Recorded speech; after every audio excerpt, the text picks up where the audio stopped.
So hello and what is up guys, it's AJS with you and I am back with my another vlog. So guys আজকের এই video শুরু করার আগে তোমাদের জানিয়ে দেই আজকে হচ্ছে আমার বার্থডে। আর সেই বার্থডে উপলক্ষে ছুটি পাওয়ায় আমি ম্যাপ ওপেন করে খুঁজতেছিলাম যে কোথায় যাওয়া যায়। তো সেখানে একটা স্পট পেলাম, ফিশবোন রোমান প্যালেস। এটা অ্যাকচুয়ালি একটা মিউজিয়াম।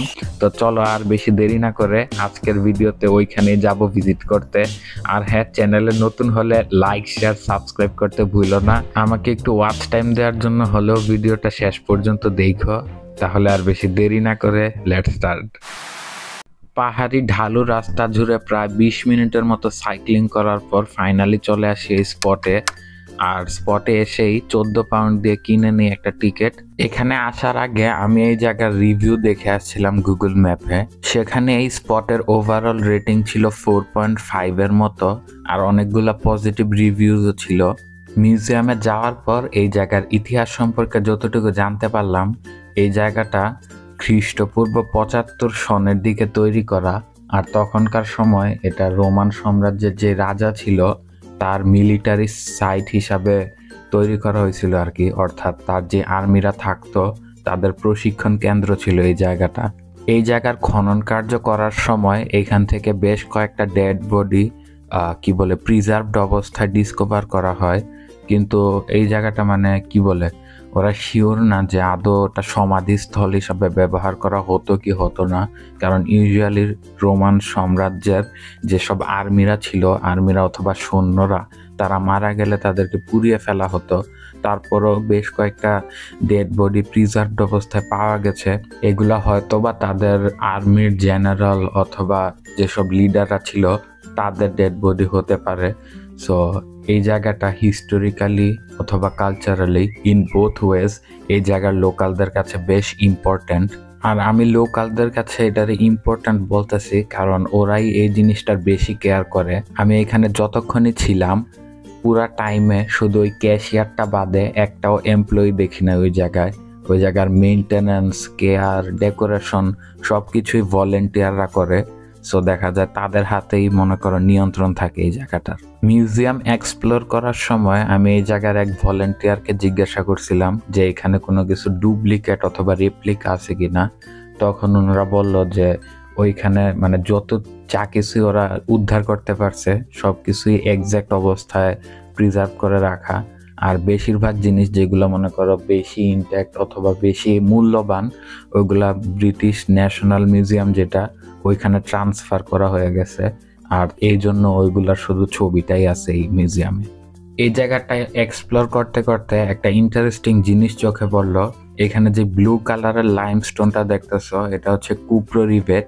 এই ধরনের মিনারেল ন্যাচারালি খুব কমই দেখা যায়। এখানে যে কয়েনগুলা দেখতে পাচ্ছ এগুলো 100% সিলভারের তৈরি। এই কারণে দেখো অনেক পুরাতন হলেও শেপ এখনো 100% অক্ষত আছে।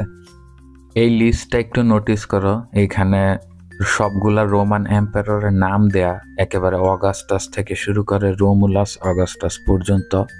এইখানে দেখো পুরো প্যালেসটার 3D একটা মডেল তৈরি করে রাখা। আর এটা হচ্ছে মেইন ইন্টেরিয়র। এইখানে যে স্ট্রাকচারটা দেখতে পাচ্ছ এটা এক ধরনের ঝর্ণার মতো। এই যে থাকে না বড় লোকদের বাসার সামনে পানির ঝর্ণা, তো ওই রকমই আর কি।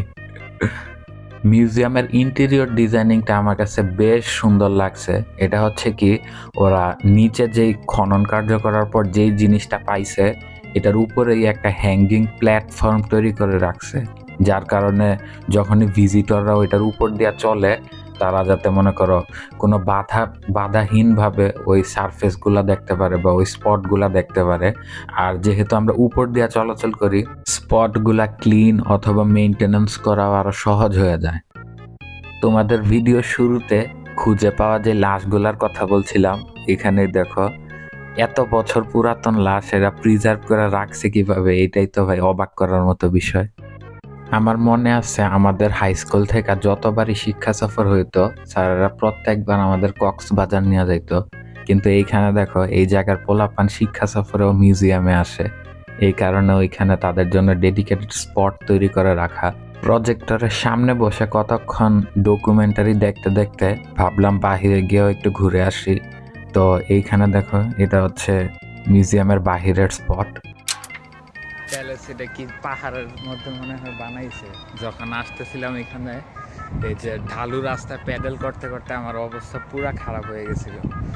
তো পাহাড়ের উপরে যে তো এখন যে শ্বাস নিতেছি কি বলে পুরা এনভায়রনমেন্টটা, তারপর আবহাওয়াটাই অন্যরকমই জায়গা, এত ফ্রেশ হাওয়া কি বলবো ভাই। এখানে ফুলের বাগানও আছে হয়তো বা, চেক করে আসি কি। আমার ফোনের চার্জ প্রায় শেষের দিকে, জানি না কতটুকু রেকর্ড করতে পারবো, বাট এই বাগানের ভিতর এন্টার করতেছে এখন। বিশ্বাস ভাই, এত সুন্দর স্মেল আসতেছে, আল্লাহ। টেক আ লুক এট ইট।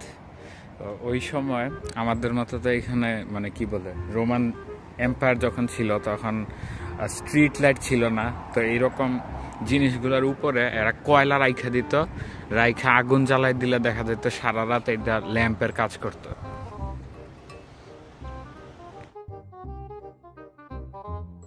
এই বাগানটা সাইজে এত বড় না হলেও ঘোরার সময় বেশ ভালো লাগছিল এটা দেখতে, কারণ প্রথমত বেশ ভালোভাবে অর্গানাইজ করা, আর ফুল গাছ তেমন একটা না থাকলেও অনেক সুন্দর স্মেল আসতেছিল এই গার্ডেনটা থেকে। স্মেলটা যদি ডেসক্রাইব করি, এটা কিছুটা রেড উড টাইপের হবে। আর আকাশটা এত নীল ভাই, মনে হইতেছে যেমন এডিট করে আমি স্যাচুরেশন বাড়াই দিছি, বাট আসলে এমন নীল ভাই, বিশ্বাস, এই যে একবারে নীল আকাশ। এইখানে দেখো গার্ডেন থেকে মিউজিয়ামের ভিউ কেমন আসে। মিউজিয়ামটা বিশাল সাইজে। এই জায়গায় দেখো audience chamber and statue base. এই যে এখানে যে স্ট্যাচুটা দেখতেছো এটার বেস আর কি, এখানে মনে হয় স্ট্যাচুটাও কেউ চুরি করে নিয়ে গেছে। বাইরে প্রচুর রোদ হওয়াতে অল্প সময় বাহিরে ঘোরাফেরা করার পরে হলওয়েতে বসে কতক্ষণ রেস্ট নেই। এই হলওয়ের সিটগুলাও ছিল আর একটু স্পেশাল, এগুলা স্টোনের তৈরি ছিল, তো দেখতে বেশ ইউনিক লাগছে। আর এখানে দেখো ছবি তোলার জন্য বেশ সুন্দর সুন্দর পোস্টার দেয়া, কিন্তু ছবি তুলা দেওয়ার মানুষ নাই দেখে আর এখানে দাঁড়াই নাই, শুধু শুধু।